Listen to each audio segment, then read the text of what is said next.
నమస్తే, నేను అంకిత. మైన్స్ మాజీ ఎండి వెంకటరెడ్డిని చిట్ట చివరికి పోలీసులు అయితే అరెస్ట్ చేశారు. మరి అసలు వెంకటరెడ్డి ఇన్ని రోజులు కూడా పోలీసులకి దొరకకుండా అసలు ఎక్కడ దాక్కున్నారు? ఇలాంటి విషయాలపైన డిస్కస్ చేయడానికి నాతో పాటు సీనియర్ జర్నలిస్ట్ సిఎస్ఆర్ ఉన్నారు. ఆయనతో మాట్లాడదాం. Hi sir. హలో సార్, ఇప్పుడు మైన్స్ మాజీ ఎండి వెంకటరెడ్డి ఎవరైతే ఉన్నారో ఆయన్ని చివరికి పోలీసులు అరెస్ట్ చేశారని తెలుస్తుంది. సో మరి అసలు వెంకటరెడ్డి ఇన్ని రోజులుగా ఆయన ఎక్కడ దాచుకున్నారు పోలీసులకి చిక్కకుండా? అసలు దీంట్లో ఎంతవరకు దందాలు జరుగుంటాయి అంటారు? ఆయన మీద కేసు బుక్ అయ్యి ఆల్మోస్ట్ 2 months అవుతుంది.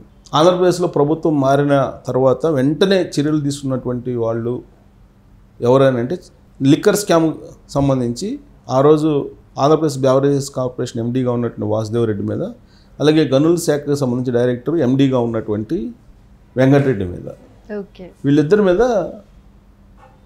ఏపీసీఐడి వాసుదేవ్ రెడ్డి మీద, ఏసీబీ వెంకటరెడ్డి మీద కేసులు బుక్ చేశారు. కేసులు బుక్ చేసి వాళ్ళ చేసినటువంటి అక్రమాల మీద విచారణ చేసి అరెస్ట్ చేయాల్సినటువంటి పరిస్థితుల్లో వెంకటరెడ్డి పరారయ్యారు, వాసుదేవ్ రెడ్డి పరారయ్యారు. వెంకటరెడ్డిని ఎట్టకేలకు పట్టుకున్నారు పోలీసులు. ఎక్కడ పట్టుకున్నారు అని అంటే హైదరాబాద్లో ఆయన బ్యూటీ గ్రీన్ అనేటువంటి ఒక ఫామ్ హౌస్లో ఉంటే పట్టుకున్నారు. బ్యూటీ గ్రీన్ అనేటువంటి ఫామ్ హౌస్లో ఉంటే పట్టుకున్నారు ఆయన. బ్యూటీ గ్రీన్ హైదరాబాద్ పరిసర ప్రాంతాల్లో శివారు ప్రాంతాల్లో ఉన్న బ్యూటీ గ్రీన్ అనేటువంటి ఫామ్ హౌస్లో ఉంటే పట్టుకున్నారు. ఆ ఫామ్ హౌస్ ఎవరిది ఏంటి అని ఆరాధిస్తే డెఫినెట్గా జగన్మోహన్ రెడ్డి సంబంధించి బినామీలతో, జగన్మోహన్ రెడ్డి సంబంధించి మనుషులతో అవి ఉండాలి అనేది నీకు పోలీసులు అనుమానిస్తున్నారు. ఒకటి, ఆయన హైదరాబాద్కి ఎప్పుడు వచ్చాడు, ఈ మధ్యనే వచ్చాడు అనేది పోలీసులు చెప్తున్నారు. వారానికి ముందు ఎక్కడున్నారంటే ఢిల్లీలో ఉన్నారు. ఢిల్లీలో ఎక్కడున్నారాయా ఇన్ని రోజుల పాటు అని అంటే ఆయన ఢిల్లీకి సంబంధించి ధర్మారెడ్డి అనేటువంటి ఒక అతను ఉన్నాడు. రక్షణ శాఖలో పనిచేస్తారు ఆయన. రక్షణ శాఖలో ధర్మారెడ్డి మాజీ ఈఓ తిరుమల తిరుపతి దేవస్థానం. ఆయన ఢిల్లీలో ఆయనకున్నటువంటి లాబింగు చాలా పెద్ద లాబింగ్. గతంలో ఢిల్లీకి సంబంధించిన మెట్రోలో కూడా కార్పొరేషన్లో కూడా ఆయన పనిచేశారు, మెట్రో కార్పొరేషన్లో. కాబట్టి ఆయనకి అన్ని రకాలుగా, ఈయనేమో కోస్ట్ గార్డ్ సర్వీస్ నుంచి వచ్చాడు వెంకటరెడ్డి అనే అతను. కోస్ట్ గార్డ్ సర్వీస్లో ఉన్నటువంటి వెంకటరెడ్డిని డిప్యుటేషన్ మీద గనుల శాఖ ఎండీగా తీసుకొచ్చారు జగన్మోహన్ రెడ్డి గారు. డిప్యుటేషన్ 2 సంవత్సరాలు లేదా ఇంకో 2 సంవత్సరాలు, 4 సంవత్సరాలు, కానీ అంతకన్నా ఎక్కువగా ఆయన డిప్యుటేషన్ మీద కొనసాగిస్తూ మైనింగ్కి సంబంధించినటువంటి మొత్తం డిపార్ట్మెంట్ని లూటీ చేసేసింది వైఎస్ఆర్ కాంగ్రెస్ పార్టీకి సంబంధించినటువంటి లీడర్లు, పెద్దలు అందరూ కలిసి. అది మొత్తం కూడా తాడేపల్లి కేంద్రంగా జరిగినాయి దందాలు. దీంట్లో భారతిరెడ్డి గారి యొక్క ప్రమేయం కూడా ఉంది మైనింగ్కి సంబంధించినటువంటి దందాల్లో అనేటువంటి వర్షన్ కూడా వినిపిస్తుంది. ఏంటి అంటే భారతిరెడ్డి గారు రికమెండ్ చేసినటువంటి వాళ్ళని కానీ, సజ్జల రామకృష్ణారెడ్డి గారు రికమెండ్ చేసినటువంటి వాళ్ళని కానీ కాదనకుండా ఈ వెంకటరెడ్డి గారు అవుట్సోర్సింగ్ సిబ్బందిగా చేర్చుకొని కొన్ని లక్షల రూపాయల జీతాలు ఇచ్చారు 5 సంవత్సరాల పాటు అనేది ఆయన మీద ఉన్నట్టు ఒక అభియోగం. ఇది కాకుండా జేపీ వెంచర్స్ అనేటువంటి కంపెనీకి ఇసుక మొత్తాన్ని హోల్సేల్గా అప్పజెప్పేశాడు రాష్ట్రంలో. అది సుమారుగా 2,500 కోట్ల కుంభకోణం అనేది ప్రాథమికంగా లెక్కేస్తున్నారు ఏసీబీ. ఎవరిది జేపీ వెంచర్స్ అంటే జగన్మోహన్ రెడ్డి గారి బినామీ, అవినాష్ రెడ్డి గారి బినామీ, వీళ్ళకి సంబంధించినటువంటి వ్యవహారం.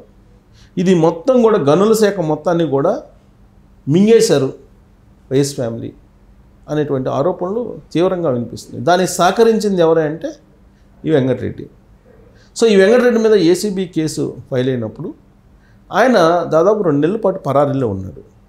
పోలీసులు కనుక్కోలేకపోయారా అంటే స్మార్ట్ ఫోన్ పక్కన పడేశారు, అప్పటి వరకు ఉన్నటువంటి ఫోన్లు పక్కన పడేశారు, కీప్యాడ్ ఫోన్ మాత్రం వాడుతున్నారు, అందువల్ల ఇతను ఆచూకీని తెలుసుకోలేకపోయారు అని చెప్తూ వచ్చారు ఇప్పటి వరకు కూడా.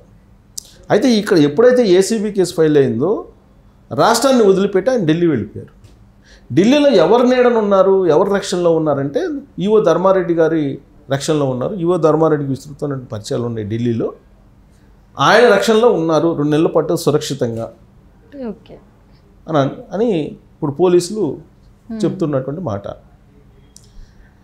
అయితే మధ్యలో ఇంకొక న్యూస్ కూడా వచ్చింది ఈయన మీద. ఈయన దేశం విడిచి వెళ్ళిపోయారు, ఒక ఓడలో ఆయన వేరే దేశానికి వెళ్ళిపోయారు అనేది కూడా వచ్చింది ఈయన మీద. కానీ పోలీసులు మాత్రం ఒక ఛాలెంజ్గా తీసుకున్నారు ఈ కేసుని. వెంకటరెడ్డిని అరెస్ట్ చేయలేరా అనేటువంటి విమర్శలు ఆంధ్రప్రదేశ్ పోలీసుల మీద వస్తున్నాయి. ఒత్తిడి పెరిగింది. దాంతో ఛాలెంజ్గా తీసుకున్నారు ఆంధ్రప్రదేశ్ పోలీసులు. ఛాలెంజ్గా తీసుకొని ఇతను ఎక్కడున్నాడు ఏంటి అనే దాని మీద ఆరాధిస్తే ఢిల్లీలో మూలాలు కనిపించాయి వాళ్ళకి. ఢిల్లీ బాట పెట్టారు వాళ్ళు. ఆంధ్రప్రదేశ్ పోలీసులు ఢిల్లీ వస్తున్నారని తెలుసుకొని ఆయన హైదరాబాదు వచ్చారు. ఎక్కడికి? ఫామ్ హౌస్ వచ్చారు. ఆ ఫామ్ హౌస్లో తలదాచుకుంటూ ఉన్నాను ఆయన. ఇక్కడ ట్విస్ట్ పాయింట్ ఏంటంటే అసలు ఆంధ్రప్రదేశ్ ఏసీబీకి సంబంధించినటువంటి పోలీసు ఢిల్లీకి వస్తున్నారని చెప్పేసి వెంకటరెడ్డికి ఎలా తెలుసు? అంటే ఆంధ్రప్రదేశ్ పోలీసుల్లో జగన్మోహన్ రెడ్డికి సంబంధించినటువంటి కోర్టులు ఉన్నారు అని చెప్పడానికి ఇదొక ఉదాహరణగా కనిపిస్తుంది. ఓకే.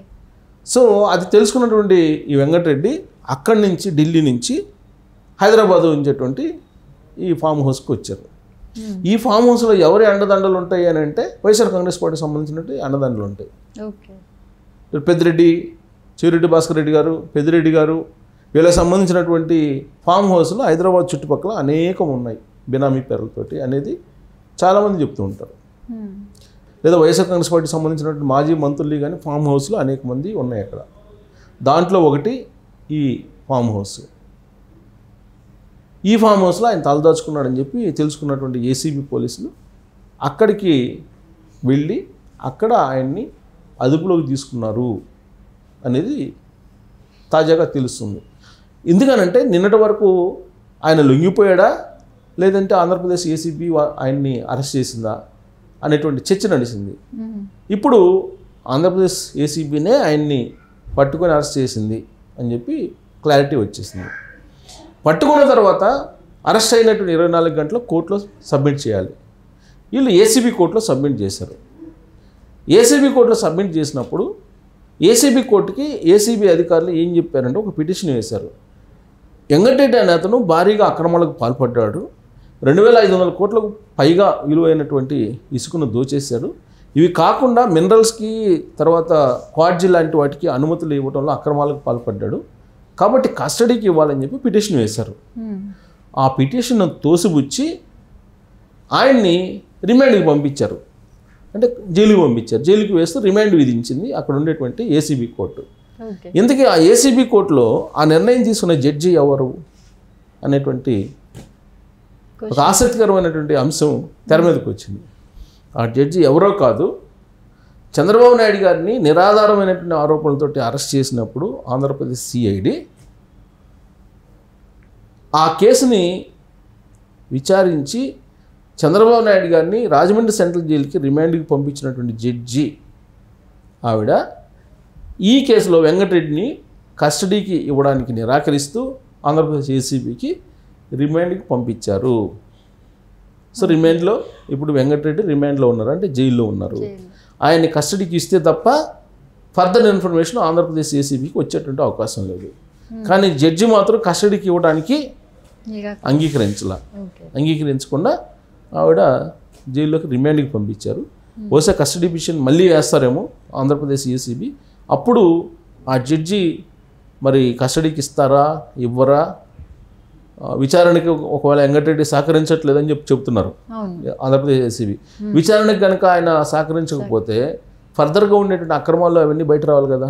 ఒకవేళ విచారిస్తే వచ్చేటువంటి ఇన్ఫర్మేషన్ ఏంటంటే ఆంధ్రప్రదేశ్ ఏసీబీ ఎక్స్పెక్ట్ చేస్తుంది ఏంటంటే పోలీసు వర్గాలు వినిపిస్తుంది దాని ప్రకారం భారతిరెడ్డి రికమెండేషన్ మీద మైనింగ్ డిపార్ట్మెంట్లో ఎంతమందికి ఉద్యోగాలు ఇచ్చారు, అవుట్సోర్సింగ్ పద్ధతిలో ఎంత జీతాలు ఇచ్చారు, దీనికి పర్మిషన్ ఏంటి, మీరు ఎలా ఇచ్చారు, అలాగే ఆంధ్రప్రదేశ్ వ్యాప్తంగా ఇసుక మీరు హోల్సేల్గా జేపీ వెంచర్స్కి ఎందుకు ఇచ్చారు, ఎలా ఇచ్చారు, మరి ఈ 2500 కోట్ల వ్యవహారం ఏంటి, ట్రెజరీకి రావాల్సినటువంటి డబ్బు ఎక్కడికి వెళ్ళింది, ఇలాంటి క్వశ్చన్లన్నీ కూడా ఆయనకి వచ్చేటువంటి అవకాశం ఉంది. సో కాబట్టి అప్పుడు నిజాలు బయటకు వచ్చే అవకాశం ఉంది. ఈ వెంకటరెడ్డిని డిప్యుటేషన్ మీద తీసుకొచ్చుకున్నారు జగన్మోహన్ రెడ్డి కాబట్టి తాడేపల్లికి సంబంధించినటువంటి మొత్తం వ్యవహారాలన్నీ బయటకు వచ్చేటువంటి అవకాశం ఉంది. మైనింగ్ డిపార్ట్మెంట్లో ఎక్కడెక్కడ ఏం చేశారు, ఎవరెవరికి మైనింగ్కి సంబంధించిన భూములు ఇచ్చారు, అలాగే ఓబులాపురానికి సంబంధించి అక్కడ మైనింగ్ అంటే ఐరన్ ఓర్ తవ్వుకోవచ్చు అని చెప్పి గాలి జనార్దన్ రెడ్డికి పర్మిషన్ ఇచ్చింది కూడా ఈ వెంకటరెడ్డి. ఓకే, కోర్టులో ఉంది యాక్చువల్గా దాన్ని, కానీ కోర్టులో పిటిషన్ వేస్తూ మైనింగ్ తవ్వుకోవడానికి మేము అనుమతిస్తున్నామని చెప్పి ఆంధ్రప్రదేశ్ ప్రభుత్వం తరఫు నుంచి మైనింగ్ శాఖ ఒక పిటిషను దాఖలు చేసింది. సో మరి అది కూడా దీంట్లో ముడిపడి ఉంది. కాబట్టి వెంకటరెడ్డి చుట్టూరు చాలా విషయాలు ఉన్నాయి. ఆయన్ని కస్టడీకి ఇస్తే తప్ప ఇవన్నీ బయటకు వచ్చే అవకాశం లేదు. కానీ జడ్జి మాత్రం రిమాండ్కి విధించారు, కస్టడీకి ఇవ్వలేదు. ఇలాంటి పరిస్థితుల్లో ఆంధ్రప్రదేశ్ ఏసీపీకి ఈ కేసు అయితే ఒక ఛాలెంజ్ అని చెప్పి మనం చెప్పుకోవచ్చు.